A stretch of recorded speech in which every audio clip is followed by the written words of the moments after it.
Part 102, Gretchen. You gotta be kidding me. Di makapaniwalang sambit ni Bianca. Huminga na malalim si Mr. De La Cruz bago nagsalita. Kung hindi po kayo naniniwala sa sinasabi ko, pwede niyo pong tawagin ang inyong nakatatandang kapatid para itanong sa kanya. Stop spitting shit nonsense words, idiot. Singhal niya sa lalaki. Sa pagkakataong yon, sapilitan na talagang hinila ng agent si Bianca palayo sa mga ito. Nang makarating sila sa tagong parte, agad na tumawag si Bianca kay Anthony. Hello mga ka-Ashlon. Talagang wala na talagang kadala-dala itong si Bianca. Kala mo naman ang laki ng ambag sa industriya. Mabuti na lang talaga at ibang-iba ang ugali ni Anthony sa kapatid niyang si Bianca. Ang lakas din talaga ng pagtitimping ginagawa ni Anthony. Kasi mga ka-Ashlon, kung ako ang kapatid ni Bianca, ay nasampal ko na ng isa o dalawa pala para maalog ang utak at baka sakali magising sa katotohanang extra lang siya sa buhay ni Gretchen at Demetrio. Pati ang inyong lingkod na dadala na sa kamalditahan ni Bianca.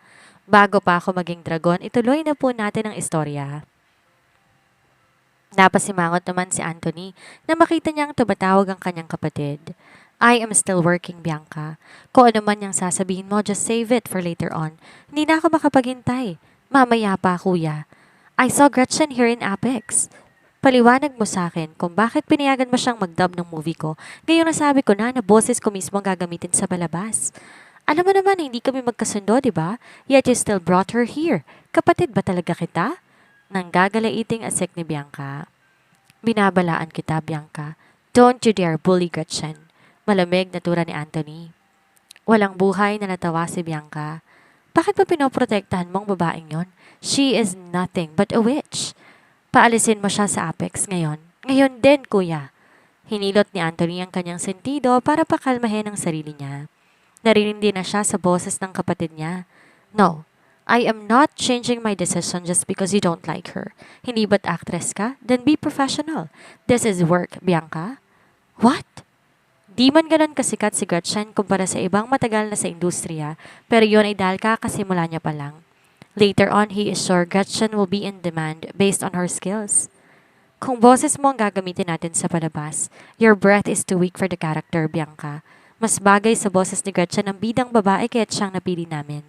This came from a professional perspective, so don't be unreasonable. I am being unreasonable? Pag-uulit ni Bianca.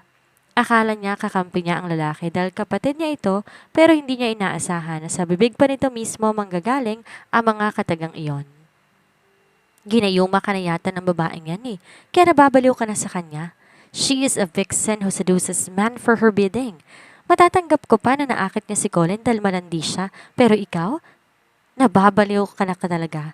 She is just using you, kuya. She's a gold digger who's willing to do anything para lang makaakit siya sa tuktok.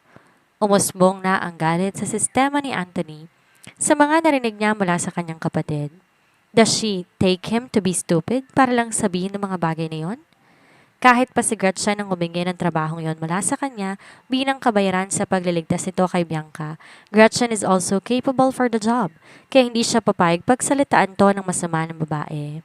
Alalahanin mo, Bianca, kung hindi dahil kay Gretchen baka pinagpapiestan ka na ng mga uod ng mga oras na to. Hindi ka namin mahahanap kung di dahil kay Gretchen. Thanks to her, you are still alive and kicking. Kaya wag mo siyang pagsalitaan ng masama. She was a good woman. And one more thing, mag-asawa sila ni Colin. Whether she will seduce him or not is none of your business. Hindi ka gusto ni Colin, kaya tumigil ka na. Hindi mo ba nakikita? Kung may masamang intensyon si Gretchen sa kanya, he will see through it. Matalino siya, mayaman pa. Tingnan mo nga ang sarili mo sa salamin. Makikita mong rason kung bakit siya ang piniling pakasalan ni Colin. Ayoko nang marinig pa ang mga katagang sinabi mo ngayon sa akin, Bianca. Stop testing my patience or else wala ka ng career sa showbiz industry dahil ako mismong tatapos sa pagiging artista mo. The dubbing is already decided at wala nang makakapagpabago nun. End of discussion. Kahit hindi naka-loudspeaker ang cellphone ni Bianca, narinig pa rin ng mga naroroon ang pinag-usapan ng dalawa. Sandali namang natulala si Bianca. Hindi niya lubos akalain na hindi siya tutulungan ng kanyang kapatid. Gretchen is a witch. Hindi lang si Colin ang nauto nito, kundi pati ng kapatid niya. Ang babae ang sisira ng buhay at karera niya. At dahil hindi kayang kontrolin ni Bianca si Anthony, pinukol niya na isang nakamamatay na tingin si Mr. De La Cruz. Do something about this. Huminga na malalim ang lalaki bago tipid ng umiti at nagkibit balikat lang. Gaya ng sabi ninyo, nakadepende lang naman ang kumpanya ko sa Inoue Corporation. Kung anong nais ng presidente, yun ang susundin ko nang walang pag-aalinlangan. At dahil sinabi ni Mr. Inoue na mananatili si Miss Gretchen, then she will definitely stay. Whether you like her or not is none of my business anymore.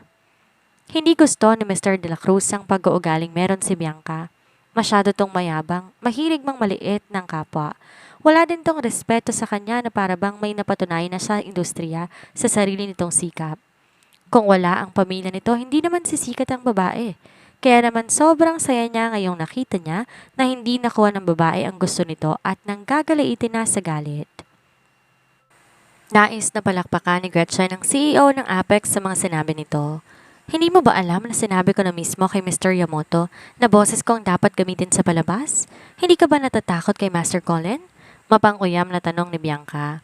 Pero imbes na kabahan, ngumiti lang si Mr. De La Cruz. Naisip na rin namin ang sinasabi mo, Miss Bianca. Ayos lang naman kay Master Colin. Sabi pa nga niya mukhang mas maganda raw ang ideya namin. Kung hindi kayo maniniwala sa sinasabi ko, pwede niyo ring tawagan si Master Colin. Nais nang mawala ni Bianca. Kaya pa niya na si Gretchen ang nambastos sa kanya but this asshole CEO also dared to ignore her? Ito ang comeback project niya pagkatapos ng 3 taon. Nais niyang patunayan sa lahat na hindi lamang siya umaasa sa koneksyon at ipinakitang all-in-one na talento niya. Subalit ano tong nangyayari ngayon? Hinayaan na lang ng lahat na si Gretchen ang gaganap sa dubbing? Sa hindi sinasadya na pasulyap siya kay Gretchen at nakita ang mapang-asar ng ngiti sa labi nito. Pakiramdam niya kalaban niya ang buong mundo. She wanted to call Colin para magpasaklolo gaya nung nakaraan pero kung gagawin niya yon, mas lalo nitong makikita ang talentong meron si Gretchen.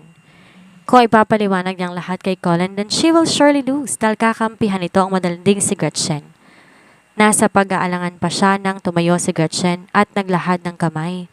I'm looking forward on working with the famous actress, Miss Bianca Inoue. Inaasahan kong marami akong matututunan sa iyo bilang senior sa industry. Ay ni Gretchen sa malambing na tono. Puno ng kumpiyansa ang aura ni Gretchen. Para bang pinagpaplanuhan talaga ng babae ang bawat itong hakbang hanggang sa matalo siya. Pakiramdam ni Mr. De La Cruz nanonood lang siya ng pelikula. Lumapit na siya sa dalawa at kaswal ng umiti. Then I hope that Miss Bianca and Miss Gretchen will be working fine together for a greater success. Wala na iba pang choice si Bianca kundi tanggapin ang kamay ni Gretchen. Kote na siya sa pagkapahiya ngayong araw. Nang tanggapin niya ang kamay ni Gretchen, lumapit siya sa babae bago nagsalita. Thanks to my fame at nakakuha ka ng magandang project. But, too bad. Kahit na nakuha mo na ang dubbing position, you will always be my shadow, Gretchen. You will never be a star. Congratulations! Sarkasiko niyang turan. Hindi naman natinag si Gretchen at nanatiling maaliwalas ang mukha. Yeah, right. Thanks to you, I will definitely earn a lot. I'm hoping na gagalingan mo rin sa pag-acting, Bianca, or else mapupuna ng mga tao na umaasa ka lang sa dubbing at hindi sa acting skills mo. Nakangiti niyang wika bago iniwan si Bianca sa kinatatayuan nito. Naningkit ang mga mata ni Bianca, subalit hindi naman siya nakahuma. Nakatanggap siya ng isang mensahe mula kay Anthony na nagsasabing sumabay na siya sa buong crew at hindi pa magsayang pa ng oras. Balak niya pa sanang sawayin si Anthony pero muli na naman tong nagpadala ng mensahe sa kanya. Hurry up, Bianca. Join them without any mistake o magpapadala ako ng bodyguards para iuwi ka sa bahay at wag nang palalabasin pa. Nanggigigil na siya kay Anthony pero wala siyang magawa laban sa lalaki. Kahit may mga magulang pa sila, desisyon ni Anthony ang nasusunod sa lahat.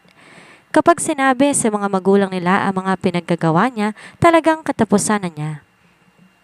Huminga siya na malalim bago nagsalita. Wait for me here. Nagkibit balikat lang si Gretchen at pinanood si Bianca na naglakad palabas ng building. Lihim na natawa si Gretchen. Nagsisimula pa nga lang siya sa ganti niya tapos mukhang palong-palo na si Bianca. Sobrang dami na nitong atraso sa kanya at tiniis niya lahat ng mga pinagagawa nito. Tapos ngayon nagsisimula pa lang siya, halos hindi na nito matanggap na nalamangan niya. Mukhang mahina pala sa labanan ang mga kagaya ni Bianca. Magaling lang pala kapag hindi pinapalagan. Nakangiti namang naglahad ng kamay si Mr. De La Cruz kay Gretchen. I wish us a happy cooperation, Miss Gretchen. Makapangyarihan si Bianca kumpara sa kanya at sa buong Apex. Mahirap makahanap ng taong katapat na babae. Pero dumating si Gretchen. Di niya man alam ang pinagmulan ng babae pero si Mr. Anthony Inoue ang nag-recommend dito kaya't sigurado siya. Hindi to basta-basta. Huwag po kayong mag-alala, Mr. De La Cruz. Pag-iigihan ko pong trabaho ko. Magiliw na sambit ni Gretchen. Di pa rin humuhupa ang galit sa sistema ni Bianca hanggang sa makarating siya sa parking lot. Marahas niyang hinawakan ang braso ng kanyang agent bago nagsalita. Mag-isip ka ng paraan para masira si Gretchen. Miss Bianca, paano na lang kapag nalaman ni Sir Anthony ang gagawin natin? Nag-aalalang tugon ng agent. Pinukol niya to na isang nakamamatay na tingin kaya wala itong ibang mapagpipilian kundi sundin ang nais ng dalaga. Okay, gagawin ko na. Bumalik ka na doon sa loob. Dapat nung isang araw pa nagsimula ang filming pero dahil may nangyari sa iyo na delay ang lahat. Kapag mas natagalan pa ang palabas, baka umani tayo ng mga negatibong komento sa madla. Shut up! Nayayamot niyang asik. Mas lalo pa siyang nagalit nang banggitin ng kanyang agent ang tungkol sa kidnapping. Nagsikap siya para lang matapos ang kanyang palabas tapos bigla na lang darating si Gretchen at kikita pa ng malaking pera dahil sa kanya. This is beyond ridiculous. Isa lang kailangan niyang gawin para makalamang siya kay Gretchen. Kailangan nagalingan niya sa acting para hindi siya masabihan na dahil lang sa dubbing kahit naging matagumpay ang palabas. Just wait and see. Kapag natapos ang palabas na gagawin niya, sisiguraduhin niya makakabawi siya kay Gretchen. Pero sa ngayon, hindi rin siya papayag na wala rin siyang gagawin. She will serve Gretchen her appetizer. Tingnan lang niya kung hanggang saan ang tapang nito. Sa tulong ni Anthony at ng mismong ni Demetrio, naging madali lang para sa kanya ang pagpirma ng kontrata. Agad namang binigay sa kanya ang script ng drama para kanyang pag-aralan. Maya-maya pa lumabas na ng studio si Gretchen, dala ang kopya ng kontrata niya at ang mismong script na makatanggap siya ng ilang notifications niya sa kanyang cellphone. Isang article ang lumabas tungkol sa kanya. Inakusahan siya ng mga ito na isang babae na kayang ipagbili ang dangal para lang makuha ang gusto niya. Hindi lang yon, inakusahan pa siya na ng agaw ng lalaki at mismong dubbing career. Mabilis lang na nailagay sa trending searches ang pangalan niya. Nais niyang matawa. Ang bilis na namang sumikat. Hindi pa nga nagsisimula ang taping, may issue na kaagad siya. Kinagat ni Gretchen ang pang-ibaba niyang labi. Isa lang naman na may kayang manira sa kanya ng walang pag-aalinlangan, si Bianca. Pero hindi ba iniisip ng babae na sa ginagawa nito, mas lalo lang siya nitong tinutulungan na makilala sa madla? Bad publicity is still publicity. Tinulungan siya ni Bianca. Bastos naman kung hindi siya gaganti, hindi ba? Sandali siyang nag-isip bago pinindot ang isang pamilyar na numero. Nang sagutin ng kabilang linya ang tawag, tipid siyang napangiti at nagsalita sa malambing na boses. Demetrio, busy ka ba? Sandali namang napatingin si Demetrio sa kanyang cellphone para siguraduhin na si Gretchen nga ang tumawag sa kanya. Her voice is very familiar yet she is extra flirty but all in all, he likes it. Wala siyang pakialam kahit pa nasa gitna siya ng isang conference meeting. No, may sasabihin ka ba? Do you want anything? Masuyo niyang tanong. They say that pregnant women tend to crave something out of the blue, kaya inihanda niya ng sarili niya. May sasabihin kasi ako. Okay, what is it? Napasalab naman kay Demetrio ang halos lahat ng nasa loob ng conference room. Ngayon lang nila narinig si Master Colin na ganito kalambing kung magsalita. Halos hindi sila makapaniwala na naiisip na nila na hindi si Demetrio Colin Yamamoto ang nasa harapan nila. Nakita ko ang pangalan ko sa internet. Nasa trending list ako. Pwede mo ba akong tulungang alamin kung ano ang nangyayari? Si Bianca mismo ang nagtulak sa kanya para masampal niya ito sa pagmumukha nito. Sayang naman kung di niya susulitin ang oportunidad, hindi ba? Ngayon ay panahon na ng asawa niya para ipagtanggol siya. Agad na binuksan ni Demetrio ang kanyang cellphone at tinignan ng hot searches sa social media. Gaya nga ng sabi ni Gretchen, naroon nga ang pangalan ng reading account nito. Naikuyom niya ang kanyang kamao. Wala pa mang sinasabi ang asawa niya, mukhang alam na niya kung sinong nagpakalat ng mga article na yon. There is only one person who hated Gretchen very much, lalo na ngayong magiging magkatrabaho ng dalawa. It seems like Bianca never really learns her lesson, huh? Okay, I will deal with this one. Kamusta ang pagpunta mo sa Apex? Ayos ka lang ba dyan? Pag-iiba niya ng usapan. Okay lang naman. Tipid nitong sagot. Sigurado ka ba talaga na magiging okay ka lang sa trabaho mo? I can arrange a much easier job for you, Gretchen. Nang sa ganon, di ka na mahirapan pang makiharap kay Bianca. Tipid namang napangiti si Gretchen sa kabilang linya. I am really okay, Demetrio. Huwag mo na akong alalahanin dito. Tatawagan naman kita kapag kailangan ko ng tulong mo, kaya ngayon. Sa sinabi ni Gretchen, napangiti na rin si Demetrio at napabuntong hininga na lang. What can he do? Alam niyang matigas ang ulo ng asawa niya at hindi niya to mapipigilan kapag may nais itong gawin. All he could do is support her and make her safe at the same time. Okay, pero mag-iingat ka pa rin. You know your condition. Tukoy niya sa pagbubuntis nito. Oo na, sige na. May gagawin pa ako. Bye! Anito at pinatay na ang tawag. Kung siguro noon nangyari ang bagay na to, hinding-hindi hihingi ng tulong si Gretchen kay Demetrio at siya na mismong hahanap ng paraan para mapanagot ang sino mang naninira sa kanya online dahil peke naman ang pagsasama nila. But since she became his wife for real, syempre, hihingi siya ng tulong sa asawa niya at dedepende sa lalaki. In that way, makakapaglambing siya dito and at the same time, may papakita niya kay Bianca na mahal siya ni Demetrio nang sa ganon magising naman ito ng sariling kahibangan kahit papano. Napatingin naman si Demetrio sa screen ng kanyang cellphone. Is that all? Binabalang nito kaagad?